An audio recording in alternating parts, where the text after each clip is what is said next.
আসসালামু আলাইকুম সবাইকে, কেমন আছো সবাই? আশা করছি ভালো আছো। তো তোমাদের কয়েকদিন পরেই পরীক্ষা, এই জন্য অনেকেই বলতেছিলা যে ভাইয়া সি প্রোগ্রামিং এর উপর একটা ক্লাস দেন। সো সি প্রোগ্রামিং এমন একটা টপিক, যে টপিকটা আসলে তোমাদের এইচএসসি পরীক্ষার্থী যারা আছো, যারা ইন্টারে পড়াশোনা করছো, সবার কাছে এই টপিকটা একটা ভয়ের টপিক। এটা ভয়ের টপিক হওয়ার কারণ হচ্ছে আমরা আসলে বাংলাদেশ, আমরা আসলে আক্ষরিক অর্থে ওই পর্যায়ে এখনো যাই নাই যেখানে কোডিংগুলো আমাদের সহজ লাগবে। সো কোডিংগুলো অ্যাকচুয়ালি অনেক ইজি যদি হচ্ছে তুমি রাইট ওয়েতে পড়াশোনা করতে পারো, মানে শিখতে পারো রাইট ওয়েতে, তাহলে কোডিং খুবই ইজি। বাট প্রবলেম ইজ আমরা যেখানেই পড়াশোনা করছি সেটা হচ্ছে আমাদের ম্যাক্সিমাম আইসি টিচারগুলো হচ্ছে একটু ওল্ডিস হওয়ার কারণে সো ওরা আসলে এটার সাথে অ্যাডাপ্ট করতে চায় না, যার কারণে ওই একটা মিথ থেকে যায়। এবং আরও একটা মিথ থাকে হচ্ছে, তোমরা যখন পড়াশোনা করবা আগে থেকেই তোমার প্রিভিয়াস যে ব্যাচ তারা বলে দিবে যে অধ্যায়টা অনেক কঠিন। এই যে একটা মাইন্ডসেট তোমার মাথায় থেকে যায় যে অধ্যায়টা অনেক কঠিন, যার কারণে ম্যাক্সিমাম স্টুডেন্ট এই অধ্যায়টা ঠিকঠাকভাবে শিখে না বা অনেক ভয় পায় বা স্কিপ করে ফেলে। আমি আমার লাইফে যত স্টুডেন্ট দেখছি এই অধ্যায়টা ম্যাক্সিমাম স্টুডেন্ট স্কিপ করে, কারণ হচ্ছে আমরা জানি আইসিটিতে একটা চ্যাপ্টার স্কিপ করলেও ইজিলি A+ পাওয়া যায়। তারপরে হচ্ছে আমরা চাইবো না যে এরকম স্কিপ করো, কারণ এই অধ্যায় থেকে কিন্তু প্রায় 5টার আশেপাশে এমসিকিউ আসবে। সো আমাদের অ্যাটলিস্ট এমসিকিউ তো করতে হবে নাকি, 2 সেট সৃজনশীল এবং 5 থেকে 7টা এমসিকিউ। তার মানে বলতে পারো প্রায় 25 থেকে 27 মার্ক শুধুমাত্র একটা অধ্যায় থেকে হয়। So we should not skip this chapter, right? So এই চ্যাপ্টারটা কিন্তু অনেক ইম্পর্টেন্ট অ্যান্ড অনেক ইজি যদি আজকের ক্লাসটা তুমি করো। আমি কথা দিচ্ছি, তোমরা যদি একদম মনোযোগ দিয়ে আজকের ক্লাসটা করতে পারো, তাহলে আজকের ক্লাসের পরে তোমাদের আইসিটির এই যে সি প্রোগ্রামিং চ্যাপ্টারটা আছে এটা তোমাদের কাছে একদম পানির মতো সহজ হবে। সো কথা না বাড়ে আজকে ক্লাসে চলে যাচ্ছি। তোমাদের কাজ হচ্ছে খুবই কনসেন্ট্রেট দিয়ে ক্লাসটা করা, যেহেতু আজকে বেসিক ক্লাস, অবশ্যই কনসেন্ট্রেশন দিবা ক্লাসে। সো আমি চেষ্টা করবো আজকের ক্লাসে মোটামুটি সি প্রোগ্রামিং সম্পর্কে একটা বিস্তর ধারণা দিতে এবং জিনিসটা তোমাদের সামনে একদম পানির মতো সহজ করে প্রেজেন্ট করতে, ঠিক আছে? সো আসো, আমরা প্রথমেই দেখতে পাচ্ছি এখানে দেওয়া আছে সি একটা কম্পাইল ভাষা। সি একটা কম্পাইল ভাষা কেন? আমরা সবাই জানি যে হচ্ছে তোমার 3 ধরনের ট্রান্সলেটর আছে, যেটা আমরা আগেই পড়েছি।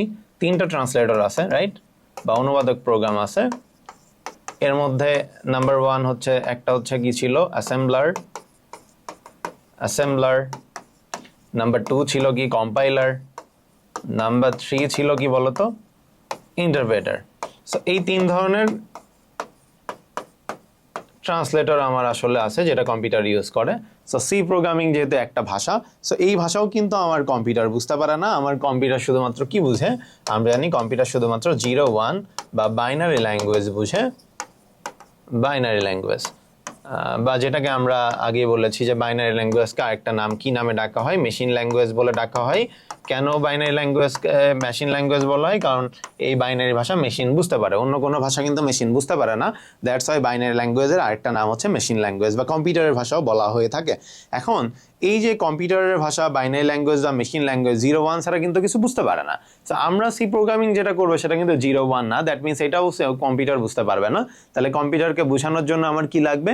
নিশ্চয়ই একজন কম্পাইলার, ইন্টারপ্রেটার অথবা অ্যাসেম্বলার, যেটা আমরা ট্রান্সলেটর নামে চিনি। এই 3 জনের মধ্যে কাউকে লাগবে যে হচ্ছে আসলে আমার এই জিনিসটা বুঝাই দিবে। যেমন ধরো আমি একজন বাঙালি, আমি একটা চাইনিজ ম্যানের সাথে ডিল করব, আমরা একটা বিজনেস ডিল করব, business deal let's say about 5 কোটি টাকা, 5 করোড় টাকা। বাট দ্য প্রবলেম ইজ আমি চাইনিজ পারি না, ও বাংলা পারে না। তখন আমরা কি করব? আমি বাংলা ছাড়া পারি না আর ও চাইনিজ ছাড়া পারে না, আমরা কিন্তু ডিল করতে পারবো না, কারণ আমরা কেউ কারোর ভাষা বুঝবো না। সেই ক্ষেত্রে আমরা যেটা করতে পারি, এখানে এমন একজনকে আনবো, থার্ড পারসন, যে আসলে আমার কি বোধ ভাষা বুঝে, যে চাইনিজ ভাষাটা শুনে আমাকে বলে দিবে, আবার আমার ভাষা শুনে চাইনিজে ট্রান্সলেট করে দিবে। এই ধরনের মানুষগুলোকে আমরা বাংলায় দোভাষী বলি, বা এদের ভাষায় হচ্ছে ট্রান্সলেটর বলে থাকি। ট্রান্সলেটরের কাজকে আমার ভাষাকে অন্যজনের ভাষায় রূপান্তর করা, অন্যজনের ভাষাকে আমার ভাষায় রূপান্তর করা। যেমনটা তোমরা দেখবে ভারতের নরেন্দ্র মোদী সাহেব, চাওয়ালা যেটা বলি আমরা মজা করে, মানে এই চাওয়ালা হলেও কিন্তু অনেক দূরে আসে। যাই হোক, আমরা কন্ট্রোভার্সিতে না যাই। এই যে নরেন্দ্র মোদী নামে যে আছে, উনি দেখবা বাইরে গেলে উনি তো ইংলিশ বুঝে না ঠিকঠাক। সো উনি দেখবা ওনার সাথে একজন পার্সোনাল সেক্রেটারি নিয়ে যায়। ওনার কাজ কি থাকে, যে ও হিন্দিতে যেটা বলতেছে এটা ও ট্রান্সলেট করে ইংলিশে বলে দেয়, আবার যে ইংলিশ শুনতেছে বলতেছে তারটা শুনে আবার ওরে হিন্দিতে ট্রান্সলেট করে দেয়। যেমন দেখবা ডোনাল্ড ট্রাম্পের সাথে অনেকগুলো কনভারসেশনে নরেন্দ্র মোদীর সাথে কাউকে নিয়ে গেছে যে ওটা বুঝাই দিছে, ঠিক আছে? সো এদেরকে আমরা আসলে ট্রান্সলেটর, বাংলায় যেটাকে অনুবাদক প্রোগ্রাম বলে। সো এই ধরনের অনুবাদক কম্পিউটারের ক্ষেত্রে 3টা আছে, অ্যাসেম্বলার, কম্পাইলার এবং ইন্টারপ্রেটার। সো সি প্রোগ্রামিং আসলে এই 3টার মধ্যে কম্পাইলার ব্যবহার করে। কি ব্যবহার করে? কম্পাইলার ব্যবহার করে। যেহেতু সি প্রোগ্রামিং কম্পাইলার ব্যবহার করে অনুবাদ করে, আমি যেগুলো লিখবো সেগুলো মেশিন ভাষায় অনুবাদ করে দিবে। কাকে ব্যবহার করে? কম্পাইলার ব্যবহার করে। এই জন্য সি প্রোগ্রামিং এর আরেকটা নাম হচ্ছে কম্পাইল ভাষা বা কম্পাইল ল্যাঙ্গুয়েজ। মনে থাকবে, সি প্রোগ্রামিং এর এমসিকিউ আসতে পারে, সি প্রোগ্রামিং এর অন্য নাম কি বা ক নাম্বারে দিতে পারে, তোমরা মনে রাখবা সি প্রোগ্রামিং এর আরেকটা নাম হচ্ছে কম্পাইল ল্যাঙ্গুয়েজ বা কম্পাইল্ড ভাষা, কারণ হচ্ছে এটা কম্পাইলার নামের ট্রান্সলেটরটা ব্যবহার করে থাকে। সো আমরা পরের টপিকে যাই। আশা করি আমরা বুঝতে পারছি এই পর্যন্ত। এখানে দেখো আমার দেখো বলছে সি প্রোগ্রাম, যে সি প্রোগ্রামটা আছে, এই যে প্রোগ্রামিং কিভাবে কাজ করে। যেমন আমরা বাংলায় কথা বলি, ইংলিশে কথা বলি, এই যে কথাগুলো বলি, এই কথাগুলো বলার সময় কিন্তু আমাকে কিছু সিনট্যাক্স মেনে চলতে হয়, সেইগুলা ফলো করে আমি কথা বলি। যেমন ধরো আমি ভাত খাই, আমি কিন্তু ইংরেজিতে বলবো না যে আমি কি বলি আই ইট রাইস, তাই না?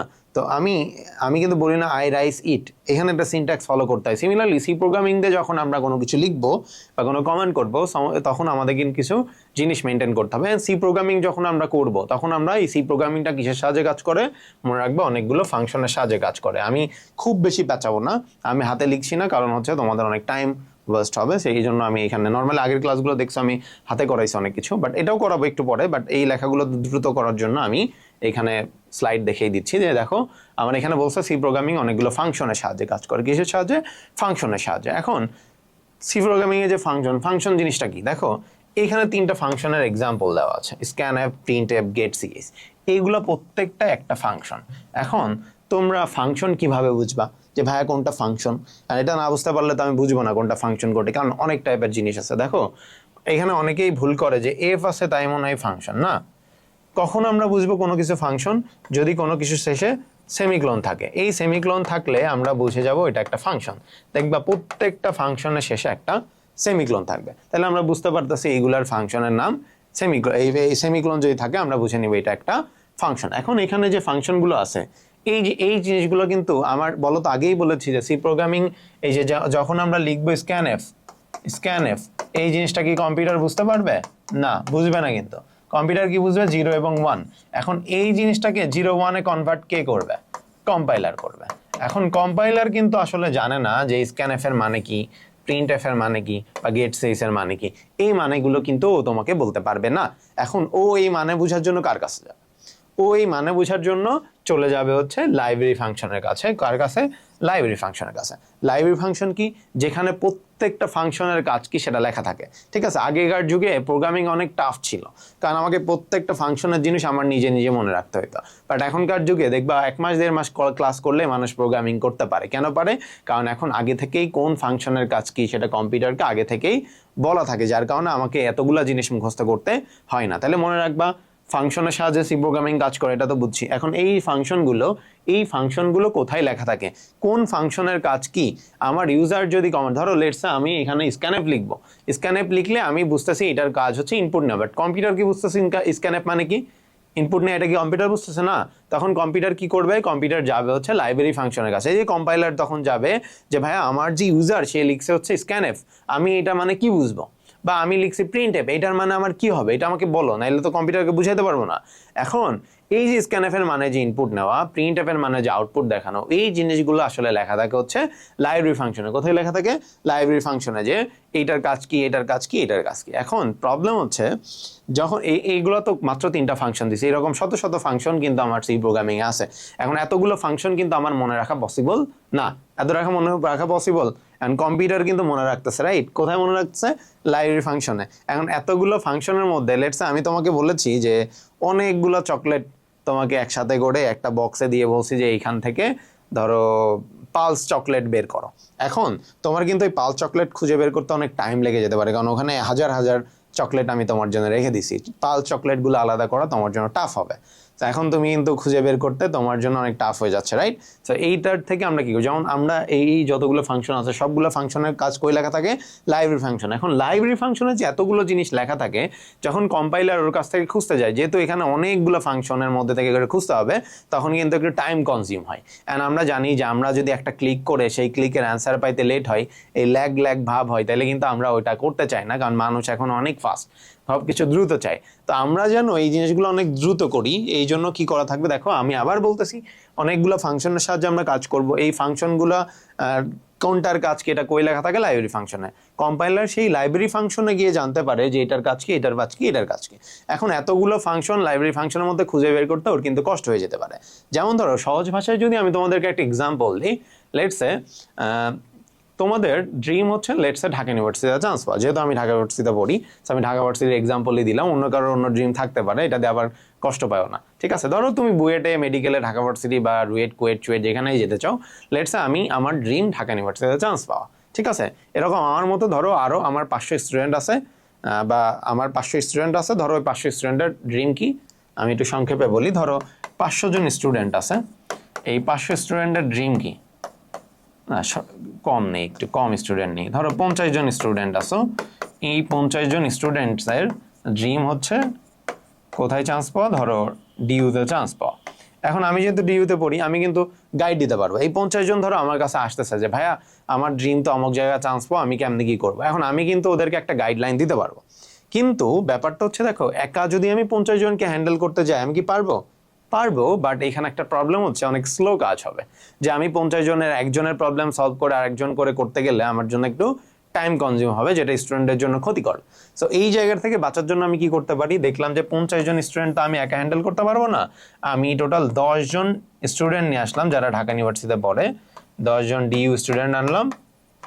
এখন এনে আমি কি করলাম? এই 50 জনকে 5 জন করে করে আমি ভাগ করে দিলাম, 5 জনকে একজন দেখাবে।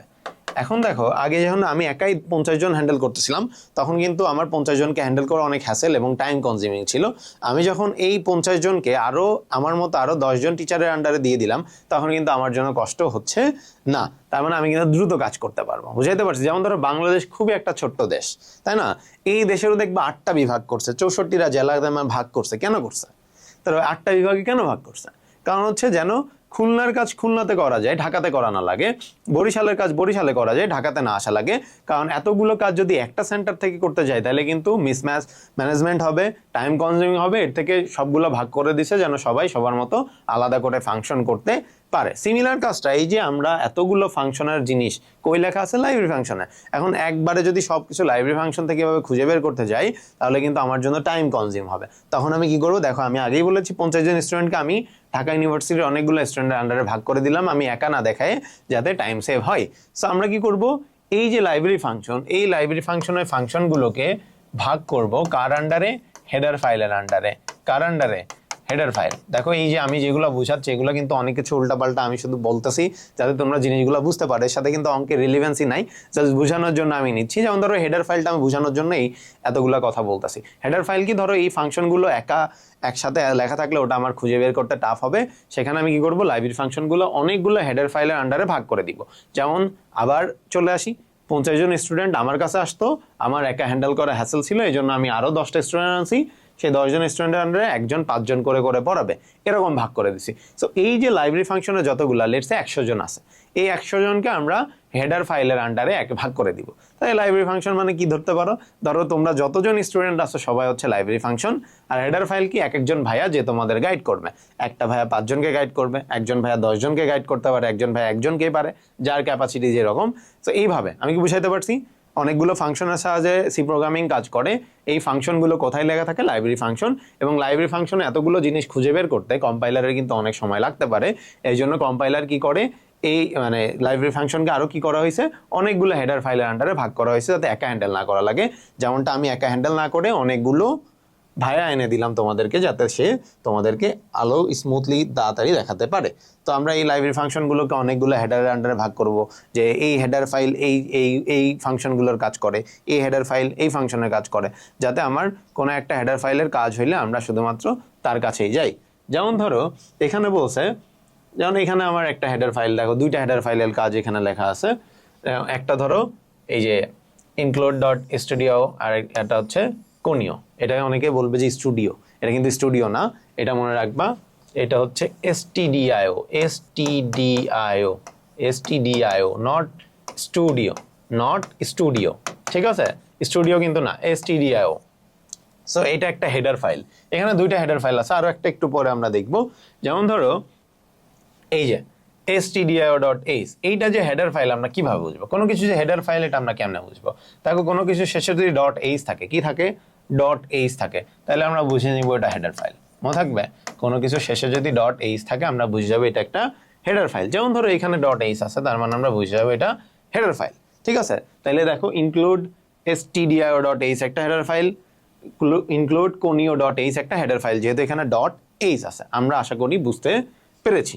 এখন ধরো এখানে স্টুডিও না, কিন্তু আমি আগেই বলেছি, দেখো এখানে স্টুডিওর যে এসটিডি মানে হচ্ছে স্ট্যান্ডার্ড, আই মানে ইনপুট, ও মানে আউটপুট। তার মানে এটার ফুল ফর্ম কি?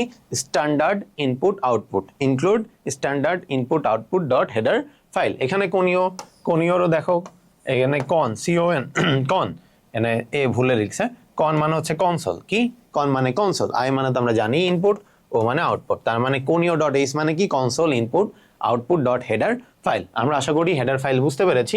কোনো কিছু শেষে যদি .h থাকে আমরা বুঝে নিব সেটা একটা হেডার ফাইল। তাহলে পরের অংশে আমরা যদি যাই, যেমন ধরো এখানে আমরা আরো হেডার ফাইল কিন্তু আছে, আমরা এখানে এমনি আলোচনা করার জন্য নিলাম, একটু পরে আরো দেখবো। দেখো এখানে বলছে stdio.h, এই যে একটা হেডার ফাইল। আমরা আগেই বলেছি হেডার ফাইল কি করে? কয়েকটা ফাংশনের কাজ করে, তাই না? আমরা আবার বলতেছি, দেখো যে অনেকগুলো ফাংশনের সাহায্যে সি প্রোগ্রামিং কাজ করে। এই ফাংশনগুলো সব কিছু কোথায় লেখা থাকে? লাইব্রেরি ফাংশনকে। ওই লাইব্রেরি ফাংশন থেকে আমার খুঁজে বের করতে কিন্তু অনেক কষ্ট হয়ে যাবে, যার কারণে আমি ওই লাইব্রেরি ফাংশনের অনেকগুলো ফাংশনকে এক একটা হেডার ফাইলের আন্ডারে ভাগ করে দিব। যেমন আমি একা 50টা স্টুডেন্ট হ্যান্ডেল করতে আমার কষ্ট হচ্ছিল, আমি কি করলাম? এই যে 10টা স্টুডেন্ট আনলাম, এক একজনের আন্ডারে এক একজনকে ভাগ করে দিলাম এই কয়জন করে। ঠিক আছে, সিমিলারলি লাইব্রেরি ফাংশনের ফাংশনগুলোকে এক একজনের আন্ডারে দিয়ে দিব। একটা ভাইয়া, যেমন ধরো আমরা যদি কল্পনা করি stdio.h একজন ভাইয়া, ঢাকা ইউনিভার্সিটির ভাইয়া, সে কয়জনকে পড়াবে?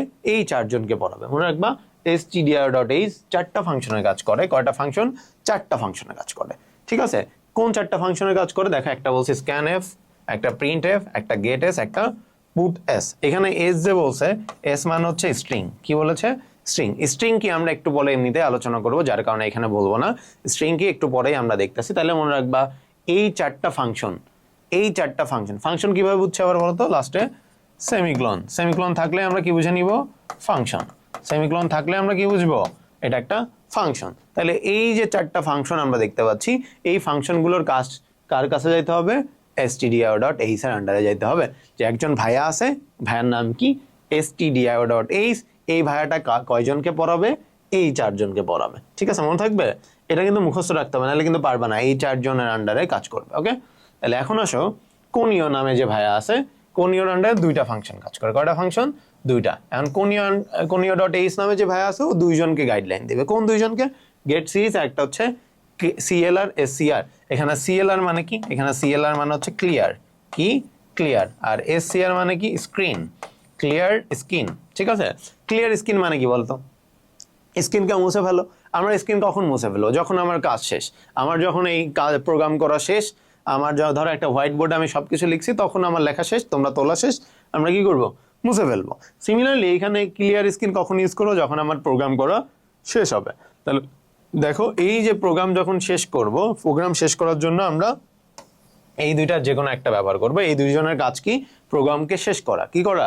প্রোগ্রাম শেষ। এই প্রোগ্রাম শেষ করা হলে 2টা ফাংশনের ব্যবহার করা হয়। এই দুইটার যে কোনো একটা আমরা ব্যবহার করব, যে ক্লিয়ার স্ক্রিন অথবা getCS। এই দুইটার মানে কি? প্রোগ্রাম শেষ করতে হবে। ঠিক আছে, এই দুইজনের কাজ করে কোন ভাইয়া? conio.h। ঠিক আছে, তাহলে এর আন্ডারে আরো কি ভাইয়া আছে? আমরা এরপর আরো একটা ভাইয়াকে দেখে আসি। যেমন ধরো এখানে বলছে হচ্ছে ম্যাথ। কই গেল? ম্যাথ। এখন ম্যাথ অনেকগুলো ভাইয়ের মানে স্টুডেন্টকে হ্যান্ডেল করে।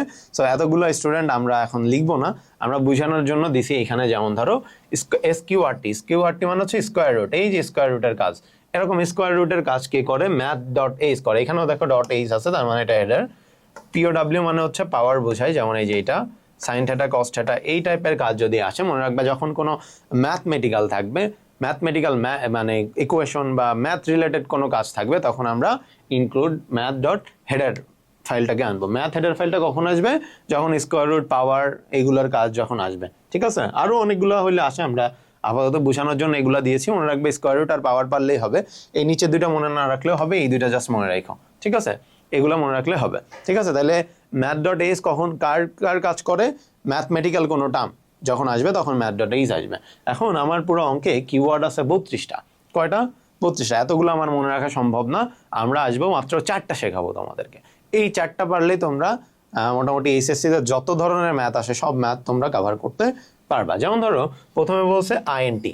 আইএনটি মানে হচ্ছে ইন্টেজার। কি বলবে? ইন্টেজার, পূর্ণ সংখ্যা। ইন্টেজার মানে কি? পূর্ণ সংখ্যা। যেমনটা আমরা দেখতে পাচ্ছি 2 4 6 7 9 15 20 যাই লিখি, পূর্ণ সংখ্যা আমরা সবাই চিনি, তাই না? ফ্লটের ফুল ফর্ম ফ্লটই। ফ্লট জিনিসটা কি? সবাই আমরা ভুলে বলি ফ্লট মানে ভগ্নাংশ সংখ্যা। মনে রাখবা পূর্ণ সংখ্যা এবং ভগ্নাংশ, শুধু ফ্লট না মানে ভগ্নাংশ না, পূর্ণ সংখ্যা এবং এটা ভগ্নাংশ লিখে নাও, পূর্ণ সংখ্যা এবং ভগ্নাংশ সংখ্যা দুইটা মিলেই হচ্ছে ফ্লট হয়। যেমন ধরো 3.15 দিছে, এখানে কিন্তু 3 পূর্ণ সংখ্যা এবং এটা ভগ্নাংশ সংখ্যা। তার মানে একটা ফ্লট সংখ্যায় পূর্ণ সংখ্যা এবং ভগ্নাংশ সংখ্যা দুইটাই থাকে, ঠিক আছে? পূর্ণ সংখ্যা প্লাস ভগ্নাংশ সংখ্যা দুইটা মিলে কি হয়? ফ্লোট হয়। ওকে, এরপর আসো ক্যার। এটা মানে এটার ফুল ফর্ম দেখো বলেছে ক্যারেক্টার। কি?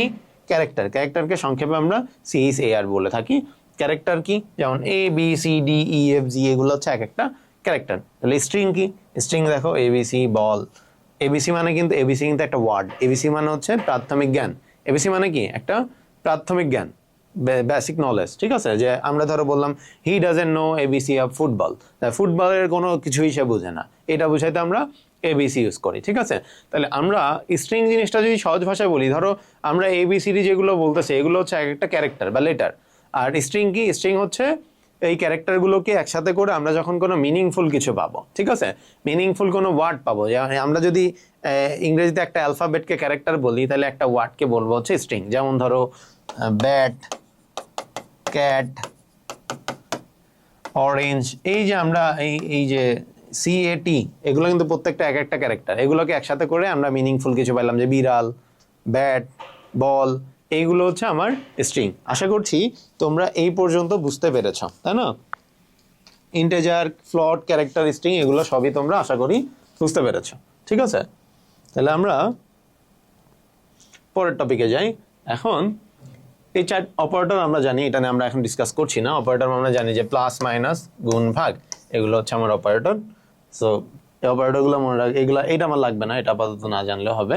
এখানে আসো কয়েকটা আমরা কাজ করব। আমরা কিন্তু একটু আগে তোমাদেরকে পড়াইছি, এই যে কিওয়ার্ডগুলো মনে রাখো, একটু পরে কিন্তু আবার লাগবে। এখন দেখো, যদি আমার অঙ্কে এরকম কোনো ফাংশন থাকে, তাহলে এই জিনিসগুলো কিন্তু আমরা এভাবে লিখতে পারবো না, ঠিক আছে? যেমন ধরো x square plus y square, এই জিনিসটা আমরা প্রোগ্রামিংয়ে কীভাবে লিখবো?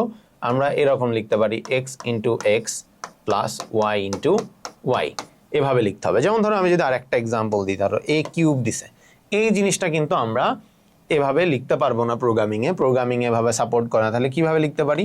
আমরা লিখতে পারি এ ইন্টু এ, এভাবে লিখতে পারি, একটা উপায়।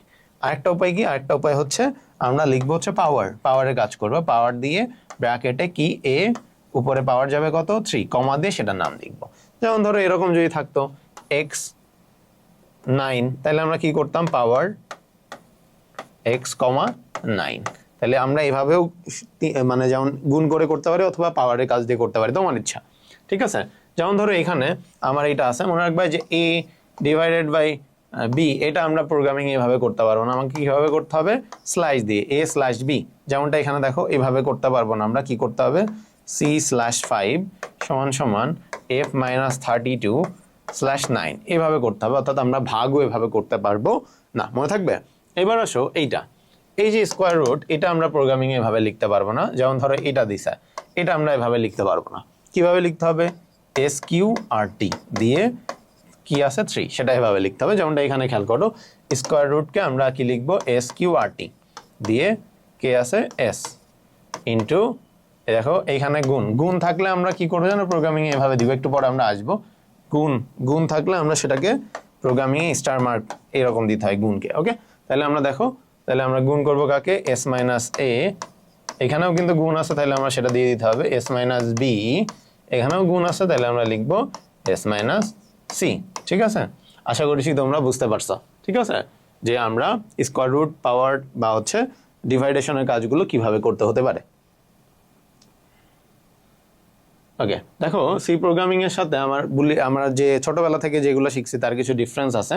যেমন ধরো আমরা ছোটবেলায় লিখতাম a is equal to B, এই জিনিসটা এখন আমরা লিখবো হচ্ছে a double equal to B. মনে থাকবে, একটা ইকুয়াল মানে দুইটা ইকুয়াল লিখতে হবে। এই যে পাশে লেখা আছে, আমরা ওই পাশে দেখতেছি।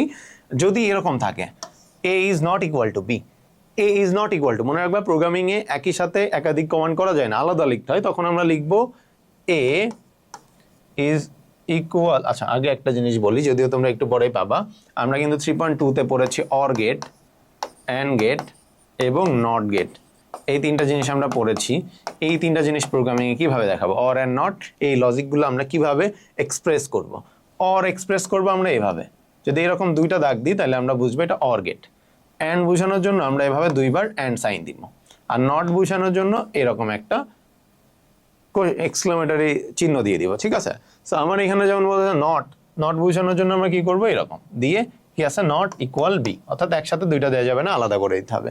এই দুইটা সেম, এটা আমরা এভাবেই রাখতে পারবো, এ ইজ গ্রেটার দেন বি, কারণ এখানে একটা কমান্ড আছে, এভাবেই রাখবো। বাট এখানে খেয়াল করে বলছে A is greater than or equal B, সেটা আমরা যেহেতু আমরা একসাথে দিতে পারবো না, তাহলে কি লিখবো, A is equal or greater than B, মনে থাকবে। আবার এটার ক্ষেত্রেও similar, A is equal or less than B, এরকম আলাদা করে দিতে হবে, ঠিক আছে, মনে থাকবে। এরকম আলাদা আলাদা লিখতে হবে। আশা করি তোমরা এই পর্যন্ত বুঝতে পেরেছো যে আমার কিছু সিম্পল চেঞ্জেস আসে যেটা আমরা প্রোগ্রামিংয়ে করতে পারবো না। দেখো এটা আমরা একটু আগেই বলে দিলাম, এটা আর নতুন করে বলছি না। ইনক্রিমেন্ট অ্যান্ড ডিক্রিমেন্ট অপারেটর, দেখো যদি কোনো কোথাও এ প্লাস থাকে, ঠিক আছে, প্লাস থাকে, এরকমও থাকতে পারে যে প্লাস প্লাস এ, এটাও থাকতে পারে, ঠিক আছে।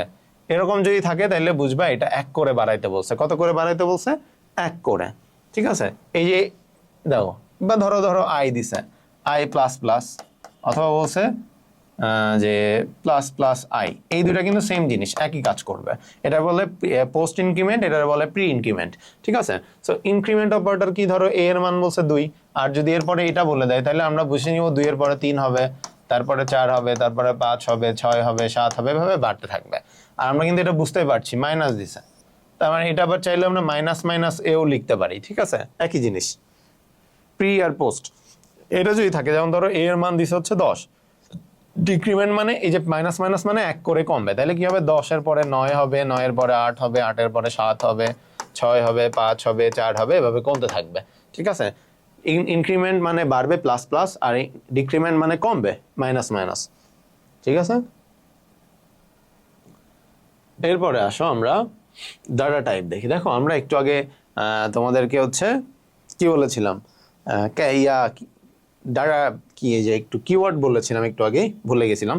কিওয়ার্ড পড়েছিলাম আমরা একটু আগে, যে ইন্টিজার, ফ্লোট, ক্যারেক্টার, স্ট্রিং, এইগুলো পড়েছিলাম আমরা। সেগুলো থেকে কিছু ডাটা টাইপ দেখবো। দেখো আমরা এই যে তোমার যে ইন্টিজার পড়ছিলাম, ইন্টিজার ডাটা টাইপ আইএনটি, মনে থাকবে। ইন্টিজারকে আমরা ডাটা টাইপ কি লিখবো, ইন্টিজারের ডাটা টাইপ লিখবো আইএনটি। ফ্লোটের তো ফ্লোটই হবে, আর আমরা জানি ক্যারেক্টারকে আমরা ডাটা টাইপ কি লিখবো, সিএইচআর, অর্থাৎ সংক্ষেপে। ইন্টিজারকে আমরা ডাটা টাইপে কি লিখবো, আইএনটি, আর ফ্লোটকে ফ্লোটই লিখবো, ক্যারেক্টারকে লিখবো সিএইচআর। এটা হচ্ছে আমার ডাটা টাইপ, যেটা আমরা অলরেডি শিখলাম। এবার আসো এটা ডাটা ফরম্যাট, আমরা এখন শিখবো কি, ডাটা ফরম্যাট। ডাটা ফরম্যাট কি, দেখো ইন্টিজার যদি থাকে আমরা সেটা ডাটা ফরম্যাট লিখবো %d, কি লিখবো, %d। ফ্লোট থাকলে আমরা লিখবো %f, এবং ক্যারেক্টার থাকলে আমরা লিখবো %c, মনে থাকবে। ইন্টিজার থাকলে %d, ফ্লোট থাকলে %f, ক্যারেক্টার থাকলে %c। এখন এখানে দেখো কিভাবে মনে রাখবা, সি, এই যে প্রথমে কি আছে, সি, তাহলে %c। এখানে এফ আছে না, তাহলে এখানে লিখবো %f। এখানে আই আছে না, তাহলে এখানে লিখবো কি, আই, কিন্তু ডি লিখছি কেন, মনে রাখবা এখানে %আইও লেখা যায়, ঠিক আছে, %আইও লেখা যায়, %ডিও লেখা যায়। ডি মানে এখানে কি বুঝাই, ডি মানে বুঝে হচ্ছে ডেসিমেল, কি বুঝাই, ডেসিমেল। ডেসিমেল মানেই হচ্ছে 0 থেকে 9 পর্যন্ত। তার মানে আমরা চাইলে ইন্টিজারকে %d অথবা আই দুইটাই লিখতে পারি, but I would highly suggest যে তোমরা %d লেখো, কারণ আমাদের অনেক টিচারও জানে না যে %i লেখা যায়। সেক্ষেত্রে তোমাকে 0 দিয়ে দিতে পারে বা ভুল ধরতে পারে। আমরা অবশ্যই রিস্ক নিব না, আমরা %d দিয়ে আসবো, ঠিক আছে। তাহলে ডাটা টাইপ কি, দেখো এইটা হচ্ছে কিন্তু আমার ডাটা টাইপ, এইটা হচ্ছে ডাটা টাইপ, আর হচ্ছে ডাটা ফরম্যাট। যার ডাটা টাইপ হচ্ছে ইন্টিজার, তার ডাটা ফরম্যাট কি, %d অথবা i। যার ডাটা টাইপ ফ্লোট, সেটা ডাটা ফরম্যাট কি, %f। ডাটা টাইপ ক্যারেক্টার, তার ফরম্যাট কি, %c। এখন কোনটা ডাটা টাইপ আর কোনটা ডাটা ফরম্যাট এরা তো বুঝছো, এখন কোথায় কোনটা অ্যাপ্লাই করব, ঠিক আছে। দেখো বলছে ভেরিয়েবল বা কনস্ট্যান্ট যখন ফাংশনের মধ্যে ইউজ করব, কোথায়, ফাংশনের মধ্যে, মনে থাকবে যখন আমরা ফাংশনের মধ্যে কিছু লিখবো তখন আমরা লিখবো ডাটা ফরম্যাট, আর যখন আমরা ফাংশনের বাইরে লিখবো তখন আমরা লিখবো ডাটা টাইপ, মনে থাকবে। যখন আমরা ফাংশনের মধ্যে লিখবো তখন আমরা ওই যে যেমন ফাংশন কি মনে আছে তোমার, যেমন ধরো স্ক্যানএফ একটা ফাংশন, এই ফাংশনের মধ্যে যখন আমরা লিখবো তখন আমরা এই যে এইগুলা লিখবো, আর যখন ফাংশনের বাইরে লিখবো তখন আমরা এগুলো লিখবো। ফাংশনের ভিতরে হলে ডাটা ফরম্যাট আর বাইরে হলে ডাটা টাইপ। আই গেস তোমরা সবাই বুঝতে পেরেছো।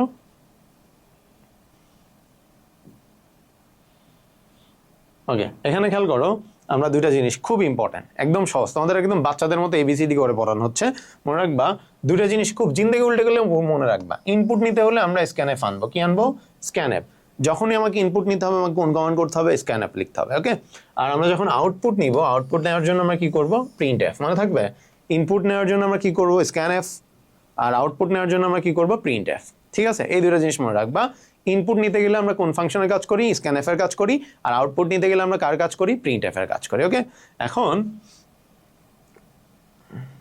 এই জিনিসটা আমি একটু তোমাদেরকে একটু টাইম নিই, দাঁড়াও, কই গেল,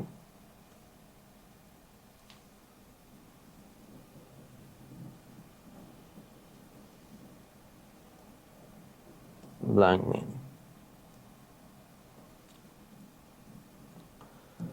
আমরা কিন্তু অলরেডি জানি যে ইনপুট নেওয়ার জন্য আমরা কিসের কাজ করি, ইনপুট নেওয়ার জন্য আমরা স্ক্যানএফ এর কাজ করি, আর প্রিন্ট আউটপুট নেই কখন, মানে আউটপুট নেওয়ার জন্য আমরা কি করি, প্রিন্টএফ এর কাজ করি, ঠিক আছে। তাহলে স্ক্যানএফ আর প্রিন্টএফ কি, স্ক্যানএফ ইনপুট নেওয়ার জন্য ব্যবহার করা হয়, প্রিন্টএফ আউটপুট নেওয়ার জন্য ব্যবহার করা হয়। যেমন ধরো আমরা স্ক্যানএফ এর কাজটা এটা একদম হুবহু মুখস্থ করে ফেলবা।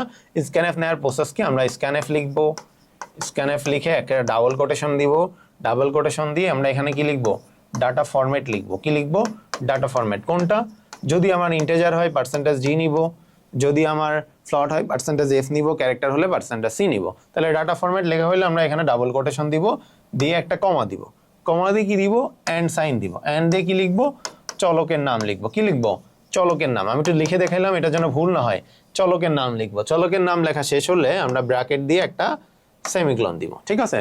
মনে রাখবা প্রোগ্রামিং এ সেমিক্লোন না দিলে কিন্তু অঙ্ক ভুল।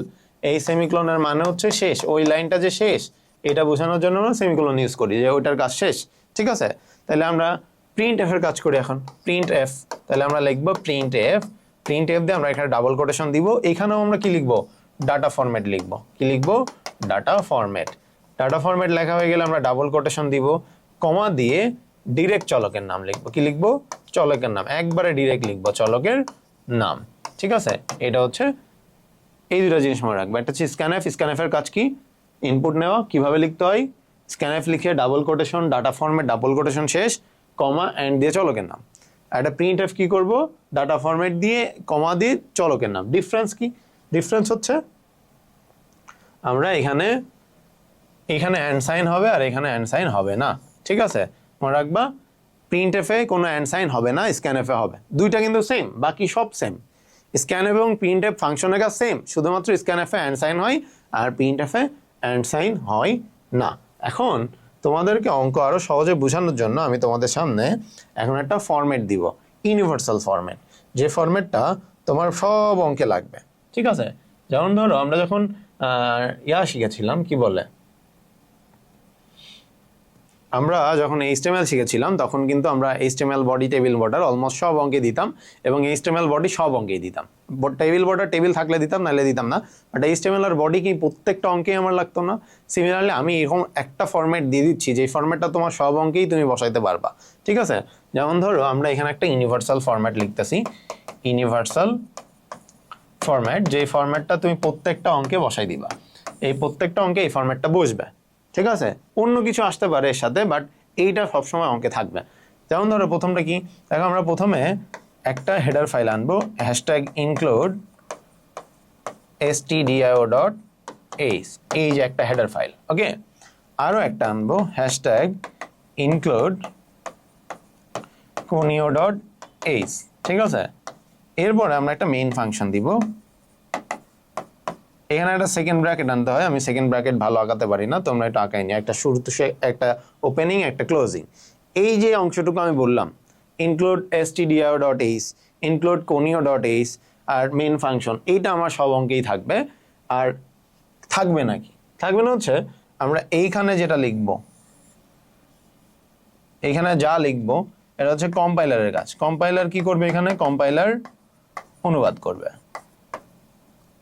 অর্থাৎ আমরা প্রত্যেকটা অঙ্কে যাই করি না কেন এই অংশটুকু থাকবে থেকে, আর চেঞ্জ আসবে কোথায়, এই যে দুইটা ব্র্যাকেট দেখতে চাই, দুই ব্র্যাকেটের মাঝে চেঞ্জ আসবে। বাকি এই যে এই জিনিসগুলো প্রত্যেক অঙ্কে বসবে, যেমন HTML বডি প্রত্যেক অঙ্কে বসতো, এটাও সবসময় বসবে। এইখানে চেঞ্জ আসবে, এক এক অঙ্কে এক এক রকম হবে কোথায় এখানে, বাট প্রত্যেকটা অঙ্কে এই জিনিসটা থাকবেই। কেন থাকবে দেখো, আমরা বলেছিলাম stdio.h এমন একজন হেডার ফাইল যে 4টা ফাংশনের কাজ করে। 4টা ভুলে যাও, মাত্র 2টা মনে রাখো। stdio.h 2টা ফাংশনের কাজ করে, ধরে রাখো। এখন 4টা করে, বাট আমরা এখন বোঝার জন্য 2টা ধরতেছি। কোন 2টা মনে রাখবা, scanf আর printf। দেখো scanf এর কাজ কি আমরা কিন্তু আগেই বলেছি। scanf এর কাজ কি, scanf এর কাজ হচ্ছে ইনপুট নেওয়া, আর printf এর কাজ কি আউটপুট দেখানো। এখন এই যে scanf printf, দেখো আমরা একটু আগেই পড়েছিলাম এই stdio.h ফাংশন কোথায় আসে, এই 4টা ফাংশনের কাজ করে, যার মধ্যে একটা আছে scanf আর একটা printf। scanf এর কাজ কি ইনপুট নেওয়া, printf এর কাজ কি আউটপুট দেখানো। তুমি যখন অ্যালগরিদম ফ্লোচার্ট করছো তখন কি তুমি এমন কোনো অঙ্ক পাইছো যে অঙ্কে আমার ইনপুট বা আউটপুট নেওয়া লাগতেছিল না? সব অঙ্কেই কিন্তু ইনপুট আউটপুট লাগে। তার মানে তুমি যেই অঙ্কই করো না কেন, সবগুলো অঙ্কেই কিন্তু তোমার ইনপুট আউটপুটের প্রয়োজন আছে, যার কারণে আমরা scanf এবং printf সবগুলো ফাংশনেই থাকবে। যেমন ধরো আরেকটা হচ্ছে আমার কি, এখানে আমরা লিখেছি হচ্ছে আমার কি থাকবে বলতো, আমরা চলে গেছে কই, এখানে লিখেছি। দেখো বলছে কোনিও ডট এইচ আমরা সবসময় নিব। কেন? কারণ কোনিও ডট এইচ এর আন্ডারে কার কার কাজ হয় দেখো, গেট সিএস এবং ক্লিয়ার স্ক্রিন। ক্লিয়ার স্ক্রিন এটা আমরা কখন ব্যবহার করব, যখন কোনো প্রোগ্রাম শেষ করতে হবে। তুমি কি অ্যালগরিদম ফ্লোচার্টে এমন কোনো অঙ্ক পাইছো যেখানে শেষ করতে হয় নাই তোমাকে? তাহলে শেষ করতে হইলে আমরা এটা আনবো। যদিও মডার্ন যে সি প্রোগ্রামিং, সেই সি প্রোগ্রামিংগুলোতে এটা না নিয়ে আসলেও হয়। মডার্ন সি প্রোগ্রামিংয়ে অনেকেই কোনিও ডট এইচ না দিলেও হয়, এটা অনেকেই দেয় না, ইন্টিজার মেইন দিয়ে করে একবারে, ওটা না দিলেও হয়, বাট আমরা দিয়ে করতেছি, আমরা কোনো ঝামেলার মধ্যে যাব না। এটা আরো সুন্দর করে এখানে লিখে রাখতেছি, এটা একটু দেখে নিবে, এটা প্রত্যেক অঙ্কে বসবে। এখন তোমাদের অঙ্ক করানোর জন্য আমি একটু একটা এক্সট্রা স্লাইড নিয়ে নিই।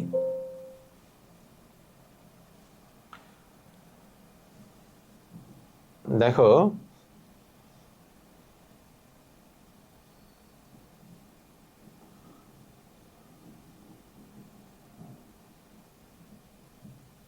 আচ্ছা, ধরো আমি একটা অঙ্ক করব, সহজে অঙ্ক করি। সহজ অঙ্ক হচ্ছে আমরা সবাই জানি যে দুইটি সংখ্যার যোগফল নির্ণয় করবো আমরা। ওকে, দুটি সংখ্যার যোগফল। এত সময় যা বললাম এর উপর বেস করে আমরা একটা অঙ্ক করি, তাহলে বুঝতে পারবো এটা কত সহজ। এখন আমি যখন তোমাদেরকে 5.1 পড়াইছি অ্যালগরিদম ফ্লোচার্ট, তখন কিন্তু আমি তোমাদেরকে একটা কথা বলেছিলাম যে অ্যালগরিদম ফ্লোচার্ট সি প্রোগ্রামিং এটা কিন্তু রিলিভেন্ট। তুমি অ্যালগরিদম পারলে তুমি ফ্লোচার্ট পারবা, আর তুমি যদি ফ্লোচার্ট পারো তাহলে ধরে নেওয়া যায় যে তুমি প্রোগ্রামিং পারবা। ঠিক আছে, যেমনটা দেখো আমরা এখানে যদি আসি যে আমরা দুইটা সংখ্যার ফ্লোচার্ট, দেখো আমরা কিন্তু আমি আগে ফ্লোচার্ট করব, সেই ফ্লোচার্ট দেখাই তোমাদের প্রোগ্রামিং করাবো একদম স্টেপ বাই স্টেপ। এই ফ্লোচার্টের স্টেপে কি হইলো যাতে তোমরা জিনিসটা খুব সহজে বুঝতে পারো। ঠিক আছে, তাহলে এখন আমরা আগে ফ্লোচার্ট করতেছি। আমরা কিন্তু সবাই ফ্লোচার্ট জানি যে প্রথমে আমরা কি করব, স্টার্ট করব। প্রথমে কি করব, স্টার্ট করব। এরপর আমরা কি করব, ইনপুট নিব।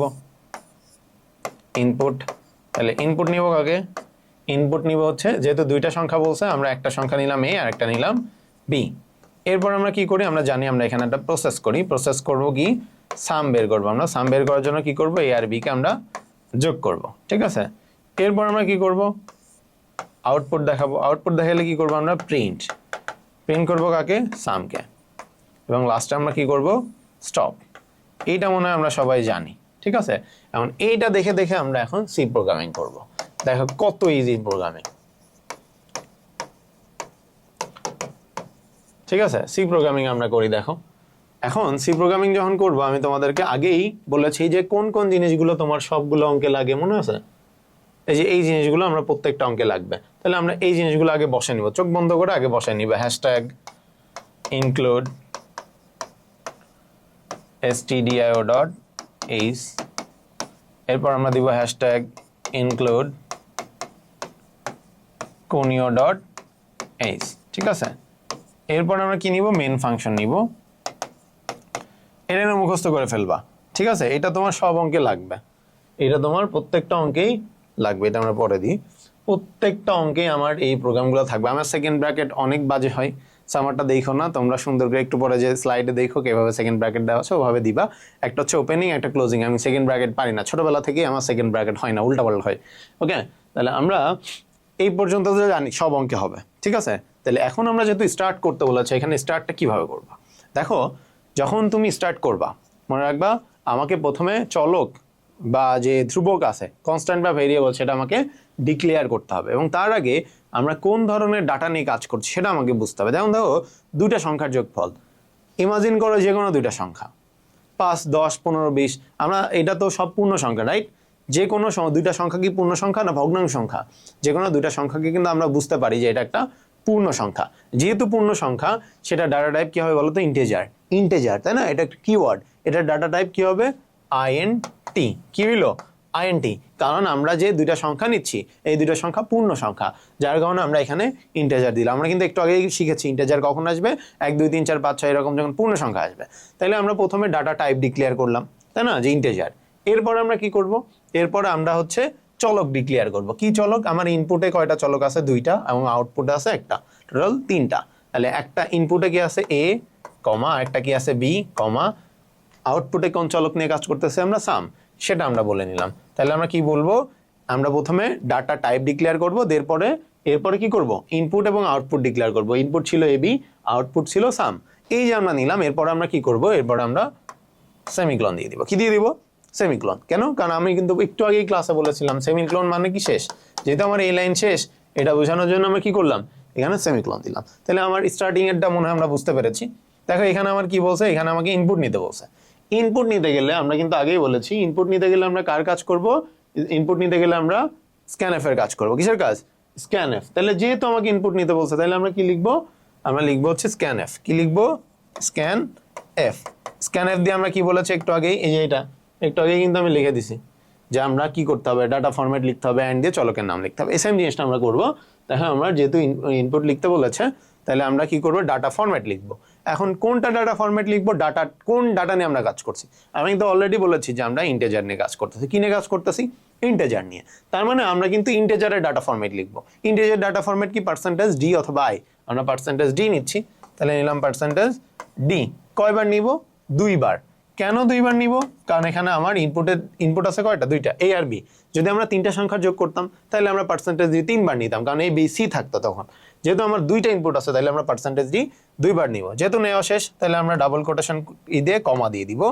কমা দিয়ে এবার অ্যান্ড সাইন দিব। অ্যান্ড দিয়ে আমরা কি লিখবো? চলকের নাম লিখবো। একটা চলক কি? এ, আর একটা চলক কি? বি। বুঝতে পেরেছো? যেহেতু চলকের নাম লেখা শেষ, আমরা ব্র্যাকেট দিয়ে কি লিখবো? সেমিকোলন দিব। ঠিক আছে? আশা করি তোমরা এই পর্যন্ত, খুবই সহজ কিন্তু প্রোগ্রামিং কিন্তু খুবই সহজ। এই পর্যন্ত কিন্তু আমরা বুঝে গেছি যে ইনপুট নেওয়ার ফাংশন নাম্বার কিভাবে করলাম। এরপরে আসো সাম, যোগফল। এই যে যোগফলের 3 নাম্বার প্রসেসের যে ধাপ, এইটা আমরা কি করব? এটা যেভাবে আছে আমরা সেম বসাই দিব। সাম সমান সমান এ প্লাস বি, এটা আমরা হুবহু বসাই দিব। ঠিক আছে? তাহলে হুবহু বসাই দিব, শুধু একটা কাজ করবে। কি করব? জাস্ট এখানে একটা সেমিকোলন দিব। ঠিক আছে? যেহেতু শেষ বোঝানোর জন্য আমরা কি করব? একটা সেমিকোলন দিব। আশা করছি তোমরা এই পর্যন্ত বুঝতে পেরেছো। এরপরে আসো প্রিন্ট। এখানে কি আউটপুট দেখাইছে না? আউটপুট দেখাইলে আমরা কিসের কাজ করব? আউটপুট দেখাইলে কিন্তু আমরা আগেই বলেছি যে প্রিন্ট এফ এর কাজ। কিসের কাজ? প্রিন্ট এফ এর কাজ। এবং কিভাবে করব? Data format. এখানে কিন্তু অ্যান্ড হবে না, ডিরেক্ট চলকের নাম। তাহলে আমরা আউটপুট নিতে বলছে, আমরা কি করব? আউটপুট নিতে গেলে আমরা কি করব? প্রিন্ট এফ আনবো। তাহলে আমরা দিলাম প্রিন্ট এফ। নাও প্রিন্ট এফ দিয়ে আমরা কি করব? ডাবল কোটেশন দিয়ে ডাটা ফরম্যাট লিখবো। ডাটা ফরম্যাট কি হবে? আমরা কিন্তু আগেই বলেছি ইন্টিজার, তার মানে পার্সেন্টেজ ডি। কয়বার হবে? একবারই হবে, কারণ এখানে আউটপুট কয়টা? একটাই আউটপুট। কয়টা আউটপুট? একটাই আউটপুট। তাহলে আমি পার্সেন্টেজ ডি একবারই দিব। ঠিক আছে? দেন কমা, কমা। এখন কিন্তু অ্যান্ড হবে না। এই যে স্ক্যানএফ আর প্রিন্ট এফের মধ্যে ডিফারেন্স কি? স্ক্যানএফে অ্যান্ড হবে আর প্রিন্ট এফে অ্যান্ড হবে না। তাহলে আমরা ডিরেক্ট কি লিখবো? চলকের নাম। কোন চলক? সাম। তাহলে আমরা লিখলাম সাম এবং শেষ সেমিকোলন। তাহলে আমরা এই পর্যন্ত বুঝতে পেরেছি? বুঝতে পেরেছি? আশা করি বুঝতেছি। লাস্টে কি আছে? স্টপ। স্টপ করলে আমরা কি করবো বলতো? আমরা বলেছিলাম যে স্টপ করার জন্য আমরা 2টা কাজ করতে পারি, হয় গেট সিএস নাহলে ক্লিয়ার স্ক্রিন। তোমার যেটা ভালো লাগে। আমি গেট সিএস দিয়ে করতাম, আমরা গেট সিএস নিচ্ছি। তাহলে আমরা লাস্টে কি দিব? আমরা এখানে গেট সিএস দিলাম ক্লোজ করার জন্য। তাহলে এই যে ক্লোজিং এর জন্য গেট সিএইচ দিলাম, কাজ শেষ। আমার কি আর কোনো কাজ বাকি আছে? না। তাহলে এই যে সেকেন্ড ব্র্যাকেট আমরা এখন ক্লোজ করব, ঠিক আছে? এই সেকেন্ড ব্র্যাকেটটা আমরা ক্লোজ করে দিব। আশা করছি সবাই এই পর্যন্ত বুঝতে পেরেছো। দেখো স্টার্ট করলে আমরা কি করব, স্টার্টের জন্য আমরা ডাটা টাইপ এবং যেই চলকগুলো নিয়ে কাজ করবে ইনপুট এবং আউটপুট সেটা বলে নিলাম। ইনপুট আছে তাহলে স্ক্যানএফ এবং কি করতে হবে, ডাটা ফরম্যাট, দেন অ্যান্ড দিয়ে চলকের নাম লিখলাম। এবং এই যে এটা তোমার কি বলে প্রসেসিংটা যেভাবে আছে সেভাবে হুবহু বসাই দিব, জাস্ট লাস্টে সেমিকোলন। এখানে প্রিন্ট অর্থাৎ আউটপুট দেখাচ্ছে, আউটপুট দেখালে কি প্রিন্ট এফ %d কেন, ডাটা ফরম্যাট এবং ডিরেক্ট চলকের নাম, কোনো অ্যান্ড হবে না। এবং ক্লোজ করছে, ক্লোজ করার জন্য আমরা কি দিছি, গেট সিএইচ। তুমি চাইলে ক্লিয়ার স্ক্রিন দিতে পারো, অনেকে আবার রিটার্ন 0 দেয়। রিটার্ন 0 দিয়ে যদি করো তাহলে কিন্তু আবার conio.h আনা যাবে না, কারণ conio.h আনলে হয় গেট সিএইচ নাইলে ক্লিয়ার স্ক্রিন দিতে হবে। এই দুইটা থাকলে আমরা conio.h আনবো। যদি তুমি রিটার্ন 0 দিয়ে করো তাহলে কিন্তু এটা দেওয়ার কোনো প্রয়োজন নাই। তাহলে আশা করি তোমরা বুঝতে পেরেছো। আমরা এসে যাই কিভাবে এটা করবা সেটা বোঝানোর জন্য। দেখো আমি এখানে দিচ্ছি, এই যে দেখছো এইরকম ব্র্যাকেট দিবা, বুঝতে পারছো? এরকম দিয়ে নিবা। ওকে, তাহলে আমরা এরকম একটা অঙ্ক আরেকটা করি। ওকে, আমরা ওইখানে যেমন একটু আগে কি দেখলাম, এটা কিসের অঙ্ক ছিল, কই গেল, বৃত্তের ক্ষেত্রফল। আমরা বৃত্তের ক্ষেত্রফলটা একটু করি। দেখো বৃত্তের ক্ষেত্রফল করার চেষ্টা করি আমরা। বৃত্তের ক্ষেত্রফল, দেখো বৃত্তের ক্ষেত্রফলের সূত্র কিন্তু আমরা জানি যে পাই আর স্কোয়ার, ঠিক আছে? তাহলে আমরা প্রথমে কি করব, স্টার্ট, এরপরে কি করব, ইনপুট নিব। ইনপুট নিব কি বলতো, আমার এখানে কি ইনপুট দেওয়া থাকবে, আর এর মানটা, তাহলে আমরা ইনপুট নিব আর। এরপর আমরা কি করব, প্রসেস করব। তাহলে আমরা প্রসেসে কি দিব, যেহেতু ক্ষেত্রফল বের করতেছি তাহলে আমরা দিব হচ্ছে এরিয়া। ক্ষেত্রফল মানে কি, এরিয়া। তাহলে আমরা এখানে একটা সূত্র বসে দিব, পাই আর স্কোয়ার। এবং আউটপুট করব কাকে, প্রিন্ট করব কাকে, প্রিন্ট করব এরিয়াকে। এবং লাস্টে কি করব, স্টপ। এখন এই সেম জিনিসটার আমরা কি করব, প্রোগ্রামিং করব। তাহলে প্রোগ্রামিং করলে আমরা সবাই জানি যে কোন কাজটুকু বসাই দিতে হয়, আমরা একটু বসাই দিই। Hashtag include stdio.h, hashtag include conio.h main function. ও না, এখানে একটা কাজ আছে, দেখো এখানে মনে রাখবা, আমরা যখন অঙ্কটা করতেছি, দেখো আমরা আবার কই গেল, এই যে এখানে দেখো আমরা পায়ের মান নিচ্ছি, কিসের মান নিচ্ছি, এখানে পাই নিচ্ছি না। এখন পাই জিনিসটা কি, পায়ের মান কিন্তু আমরা জানি যে পাই মানে 3.1416, সেটা কিন্তু আমাকে আগে থেকেই ডিক্লেয়ার করে নিতে হবে। তাহলে আমরা এই জায়গাটাতে এক্সট্রা একটা কাজ করব, সেটা হচ্ছে কি, ডিফাইন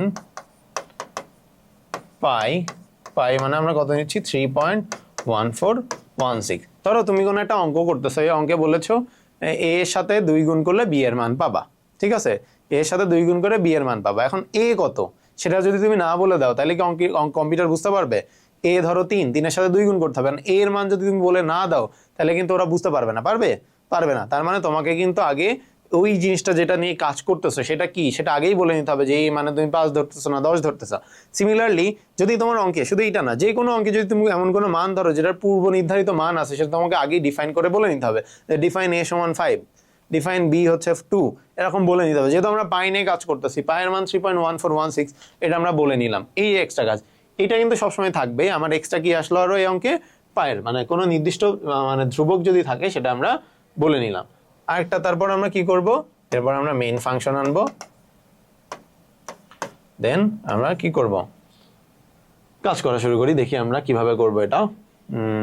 কোন কালার নিই, সাদা কালার নিই, শুরু করতে বলছে। তাহলে দেখো ক্ষেত্রফল যখন করি তখন মনে রাখবা যে ক্ষেত্রফল এগুলো নর্মালি আমার কি হয়, এরকম পয়েন্ট সামথিং আসে, 0.23 এরকম কিছু একটা আসবে, যে 5.69 এরকম কিছু একটা আসবে, অর্থাৎ পয়েন্ট আকারে আসবে। তার মানে এটা কিন্তু পূর্ণ সংখ্যা না, এটা কি হবে, পূর্ণ সংখ্যার সাথে ভগ্নাংশ সংখ্যা দুইটাই লাগবে। তাহলে আমরা এখানে লিখবো হচ্ছে ফ্লোট। কি লিখবো, ফ্লোট, যেহেতু আমরা পূর্ণ সংখ্যা এবং ভগ্নাংশ সংখ্যা দুইটাই লাগবে। এইবার ডাটা টাইপ ডিক্লেয়ার করার পর আমরা কি করব, ইনপুট এবং আউটপুটের চলক দিব। এখানে ইনপুট কিন্তু একটা, আউটপুটও একটা। ইনপুটে কি আছে, আর, সেই আরটা আমরা এখানে ডিফাইন করলাম, কমা, আউটপুটে কি আছে, এরিয়া, সেটাও আমরা লিখে দিলাম। তাহলে ইনপুটের চলক এবং আউটপুটের চলক লিখলাম। এরপর আমরা কি করব, আমরা একটা সেমিকোলন দিব। কি দিব, সেমিকোলন দিব। এরপরে আসো এইখানে, এটা কি বলছে, ইনপুট নিতে বলছে। ইনপুট নিলে আমরা কি নিব, স্ক্যানএফ স্ক্যানএফ দিয়ে কি করবো, ডাবল কোটেশন, এরপর ডাটা ফরম্যাট লিখবো। কোন ডাটা ফরম্যাট লিখবো, আমরা যেহেতু ফ্লট নিছি, ফ্লটের ডাটা ফরম্যাট কি, পার্সেন্টেজ এফ, কি হবে পার্সেন্টেজ এফ। এবার কিন্তু আমার একবারই হবে, কারণ এখানে ইনপুট আমার একটাই, ইনপুটের চলক কয়টা, একটাই। এবার কমা দিয়ে অ্যান্ড দিব, অ্যান্ড দিয়ে চলকের নাম কি, আর, তাহলে আমরা আর লিখলাম, লাস্টে সেমিকোলন। ঠিক আছে, এ পর্যন্ত বুঝতে পেরেছি। এখন আসো 3 নাম্বার প্রসেস। আমরা নর্মালি হুবু বসাই দিই, কিন্তু এখানে একটা ঝামেলা হচ্ছে, আমরা এখানে হুবু বসাতে পারবো না, কারণ আর স্কোয়ার এভাবে আমরা দিতে পারি না। তাহলে আমরা কি করব, আমরা কিন্তু আগেই বলেছি এভাবে দেওয়া যাবে না। তাহলে আমরা এখানে লিখলাম পায়ের সাথে গুণ করবা কাকে, আর কে 2 বার গুণ করে দিবা, যেহেতু স্কোয়ার আছে। 3 বার থাকলে আরো একবার করতাম। ঠিক আছে, পাই ইন্টু আর, যেহেতু আমরা এভাবে লিখতে পারবো না, এটা লেখা যায় না, যাই ওকে। এবং লাস্টে সেমিকোলন, এবং লাস্টে আসলে মানে কি বলছে, আউটপুট দেখাইতে। আউটপুট দেখাইতে বললে কি, প্রিন্ট এফ, কি লিখতে হবে, প্রিন্ট এফ, তারপরে কি ডাবল কোটেশন দিয়ে কি ডাটা ফরম্যাট পার্সেন্টেজ এফ। এবার কমা দিয়ে কি আমার অ্যান্ড সাইন লাগবে না, ডিরেক্ট চলক কি এখানে কি আউটপুটে এরিয়া, যে এরিয়া, তাহলে আমরা এখানে লিখলাম এরিয়া। ঠিক আছে, এবং লাস্টে আমরা কি করবো, স্টপ করলে আমরা কি দিতে পারি, গেট সিএইচ। ঠিক আছে, এবং লাস্টে আমরা সেকেন্ড ব্র্যাকেট ক্লোজ। আশা করছি তোমরা এই পর্যন্ত সবাই বুঝতে পেরেছো। আমার একটু এক্সাম চলে এবং আমি মোটামুটি একটু সিক, যার কারণে আমি জানি না কতটুকু ডেলিভার করতে পারলাম। তারপর আশা করছি ভালোই বুঝতে পেরেছো তোমরা। আর আমার আজকে এমনিতেই পড়াই দিলাম এক্সট্রা, কারণ আমার নিজেরও পরীক্ষা চলবে সামনে রবিবার থেকে। সো আমি হয়তো ব্যস্ত হয়ে যাবো, তা ভাবলাম তোমাদের আজকে একটা ক্লাস নিয়ে নিই। আশা করছি সবাই বুঝতে পেরেছো ক্লাসটা, এবং তোমরা অবশ্যই কমেন্ট বক্সে জানাবা যে আজকের ক্লাসটা কেমন ছিল। ঠিক আছে, ও একটা জিনিস বলতে ভুলে গেছি, মনে রাখবা এই যে মেইন ফাংশনের আগে কোথাও কিন্তু এখানে সেমিকোলন টোন কিছু দেওয়া যাবে না। ঠিক আছে, এখানে কিচ্ছু দেওয়া যাবে না, কমা সেমিকোলন দাঁড়ি কিচ্ছু দেওয়া যাবে না। আর এই মেইন ফাংশনের পরে দিতে হবে, এখানে সেমিকোলন না দিলে ভুল, আর এখানে দিলে ভুল, মনে থাকবে। সে মেইন ফাংশনের পরে অবশ্যই সেমিকোলন দিতে হবে। প্রত্যেকটা লাইনের শেষে আমরা সেমিকোলন দিয়ে বুঝাবো যে এই লাইনের কাজ শেষ, প্রত্যেকটা লাইন শেষ হলে আমরা সেমিকোলন দিব। ঠিক আছে, আশা করছি এরপরের ক্লাসে আমরা কিন্তু আরো করবো এরকম ম্যাথ। সো আজকে এই পর্যন্তই। আশা করছি তোমরা আজকে সবাই ক্লাসটা বুঝতে পারছো। সবাই একটু কমেন্ট বক্সে জানাবা যে তোমরা ক্লাসটা বুঝতে পারছো কিনা, এবং আজকের ক্লাসটা কেমন ছিল, এবং পরবর্তী ক্লাসে তোমরা কি পড়তে চাও সেটাও কমেন্ট বক্সে লিখে রাখতে পারো। হোপ যে তোমরা সবাই বুঝছো। ওকে, ঠিক আছে, সবাই ভালো থাকো, নেক্সট ক্লাসে দেখা হবে। টিল দেন, বাই বাই, আল্লাহ হাফেজ।